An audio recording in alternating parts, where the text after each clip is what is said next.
J'ai passé une grande partie de ma vie au Centre Léon Bérard. Moi, je considère que j'ai eu une vie extraordinaire à cause du centre. Maude Bruna Mantini, j'ai 89 ans. Mon père était chirurgien, ma mère était ancienne interne, elle n'a jamais travaillé, mais elle était ancienne interne, donc il y avait déjà deux dans ma famille. Et j'ai fait de la médecine parce que ma sœur aînée est morte à l'âge de 18 ans alors qu'elle commençait sa médecine. Alors la pédiatrie, c'est autre chose parce que je me suis toujours occupée d'enfants, si vous voulez, plus ou moins. Enfin bon, c'est pas étonnant. J'ai passé une grande partie de ma vie au Centre Léon Bérard. J'ai été interne au Centre Léon Bérard dans le service de Monsieur Pomato en 1959. En 1964, j'ai commencé comme assistant de Monsieur Pomato et j'ai à ce moment-là fait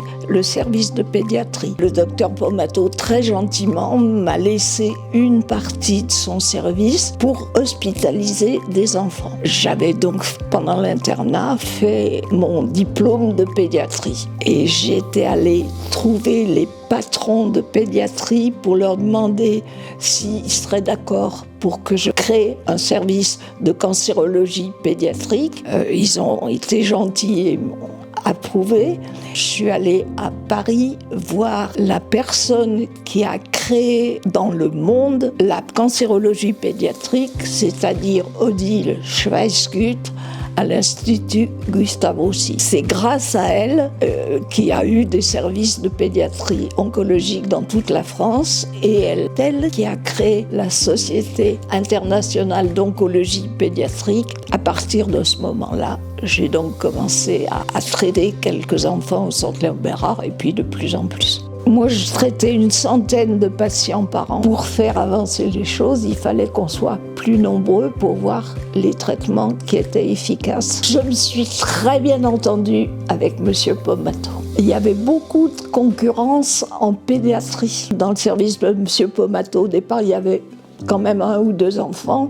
Donc, j'ai vu et je me suis dit que pourquoi pas, puisque personne n'en voulait. À l'époque, quand je suis allée voir mes maîtres, ils m'ont dit « Oh là là, tant mieux, tant mieux ».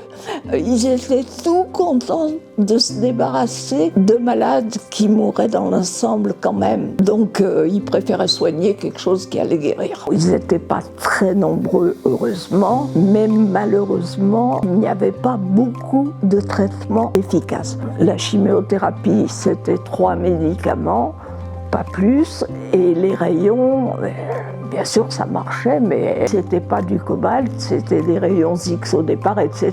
Donc c'était quand même pas bien facile de les traiter, si bien que la majorité mourait. Je pense que la douleur s'est améliorée, mais comme pour tout le monde, mais je veux dire, c'était quelque chose qu'on avait déjà dans la tête, qui souffrait. Donc c'est pas vraiment la douleur, mais par exemple l'enseignement, les loisirs, les jeux, les machins comme ça, c'est vrai que c'est arrivé petit à petit. Au départ, ça va pas trop mal parce qu'on est jeune, et puis au fur et à mesure, quand même, ça vous épuise un peu. Alors que moi, j'ai eu beaucoup de chance puisqu'ils allaient de mieux en mieux. Donc moi, je ne peux pas me plaindre pour ça. Et je considère que j'ai eu une vie de travail épatante à cause du fait qu'au lieu de rester comme ça, c'est monté. Mais c'est vrai aussi que c'est un peu épuisant.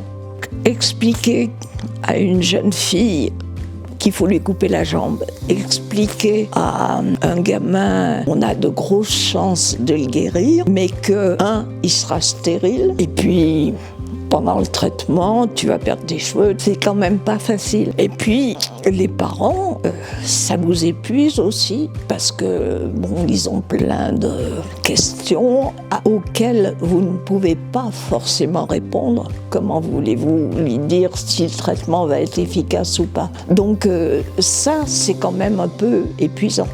Le 1er janvier ou le 2 janvier 1964, je suis montée au 3e, je suis allée voir la cheftaine et la première chose qu'elle m'a dit, c'est venez voir. Et elle m'a emmenée dans une des chambres où il y avait un gamin qui devait avoir 14 ou 15 ans qui était en train de mourir d'une tumeur de l'os et qu'on n'arrivait pas à calmer. Et elle m'a dit, qu'est-ce qu'il faut que je fasse? Il souffre, qu'est-ce que je peux faire? À partir de la retraite, je me suis occupée d'enfants en bonne santé.